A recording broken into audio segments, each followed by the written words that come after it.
ρωτήσει τώρα, επειδή έδωσε το λόγο μετά.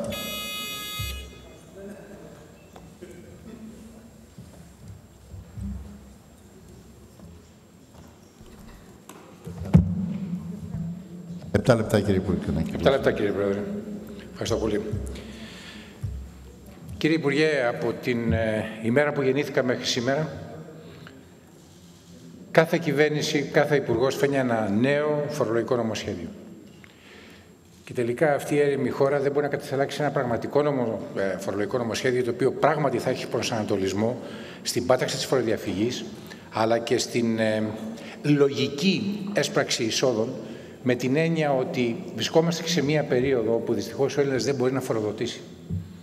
Είδατε ότι ακόμα και οι ρυθμίσεις τις οποίες ψήφισε η κυβέρνηση πριν από λίγο καιρό δεν αποδίδουν. Έχουμε μεγάλη στέρηση εσόδων, ευχαριστώ πολύ κύριε, μεγάλη στέρηση εσόδων και όχι μόνο αυτό, αλλά τελικά είναι σαφές ότι και αυτό το φορολογικό νομοσχέδιο δεν κάνει τίποτα παραπάνω παρά επί της ουσίας να επιβάλλει με τη μορφή των νέων μέτρων εισπρακτικά, μια εισπρακτική λογική. Δηλαδή φτάνουμε στο σημείο ακόμα να φορολογούμε και το επίδομα της ανεργίας. Δηλαδή και ο άνεργος να μπαίνει μέσα στη μέγενη όλων εκείνων των φορολογικών ρυθμίσεων την ώρα όπου αυτός και αν δεν μπορεί να αποδώσει 1 ευρώ στο δημόσιο, όταν δεν μπορεί βεβαίως να αποδώσει το 1 ευρώ στην οικογένειά του. Έχουμε κατηγορηθεί πολλές φορές εμείς ανεξάρτητοι Έλληνες ότι απλά και μόνο αντιπολιτευόμαστε ή υπερασπίζομαστε την συνεπή αντιμνημονιακή πολιτική μας όταν βλέπουμε πως άλλοι δυστυχώς έρχονται να κάνουν κολοτούμπες επάνω στο θέμα του δικού τους του αντιμνημονιακού αγώνα και μας κατηγορούν ότι δεν έχουμε προτάσεις. Γι' αυτό λοιπόν λέμε ότι προτάσεις έχουμε και μπορώ να σας κάνω την πολύ απλή πρόταση, κύριε Υφυπουργέ των Οικονομικών, το ότι εφαρμόστε επιτέλους, μια που εξυγχρονίζεται πραγματικά πολύ γρήγορα το διαδικτυακό σύστημα με το οποίο θα συνεργάζεται ο πολίτης έναντι της εφορίας, βάλτε το πολύ απλό αμερικάνικο σύστημα. Κερδίζω 1.000, παρακρατήστε μου τα 200 στην πηγή και από εκεί πέρα ακόμα και την τσίχλα που θα αγοράζω να εκπίπτω το εισόδημά μου. Και όταν στο τέλος του χρόνου θα σας πω ότι περισσέψανε 100, φορολογήστε με στα 100, με συντελεστή στα 100. Εάν έχουν περισσέψει 200, φορολογήστε με το συντελεστή που αναλογεί στα 200. Και αυτό πραγματικά είναι το πλέον έντιμο φορολογικό σύστημα το οποίο θα μπορούσε η Ελλάδα επιτέλους να εφαρμόσει για τον Έλληνα πολίτη. Να σας πω μερικά ακόμα παραδείγματα, προτάσεις μας. Η αποζημίωση εξόδων του εργαζομένου δεν πρέπει να αποτελεί εισόδημα. Στο εισόδημα από μισθωτή υπηρεσία που απαλλάσσονται από φόρο να συμπεριληφθούν και τα εισοδήματα από πρακτική εξάσκηση φοιτητών, όταν αυτή η εξάσκηση μάλιστα είναι και υποχρεωτική. Στους πολύτεκνους, κύριε Υφυπουργέ, υπάρχουν μειώσεις και περικοπές στις ελάχιστες πλέον μέχρι τώρα παροχές. Μην το κάνετε αυτό. Η πρότασή μας είναι να μην το κάνετε.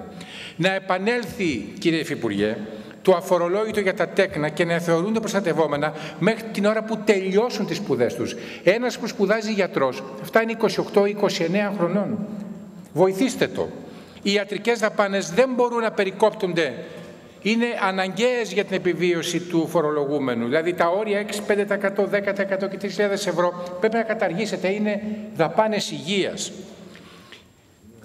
Να υπάρξει ισόποση μείωση φόρου με το ύψος του κουρέματος που υπέστη το φυσικό πρόσωπο με τα ομόλογά του, δηλαδή ο μικροομολογιούχος. Δεν υπάρχει καμία μέριμνα και για αυτή την κατηγορία των συμπολιτών μας.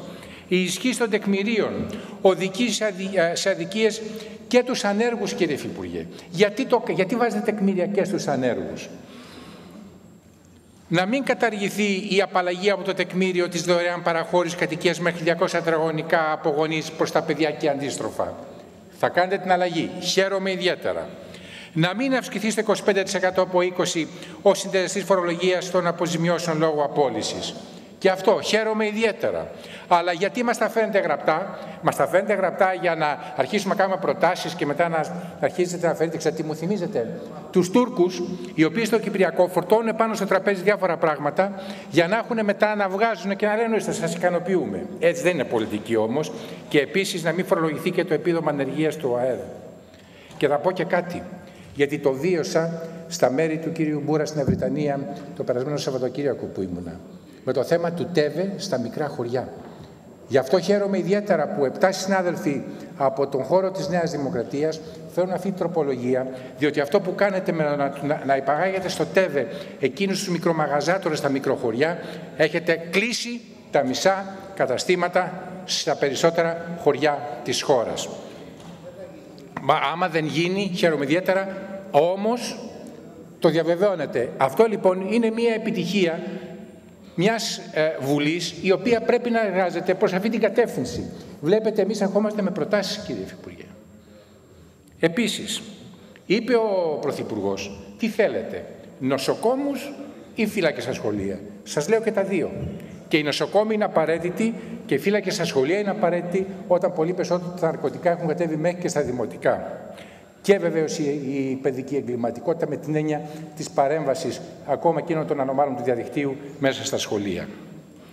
Τέλος, μπορείτε να μου πείτε τι είναι αυτή η τροπολογία που τους σχολικούς φύλακες τους πάτε σε συνεστεριστικές επιχειρήσεις?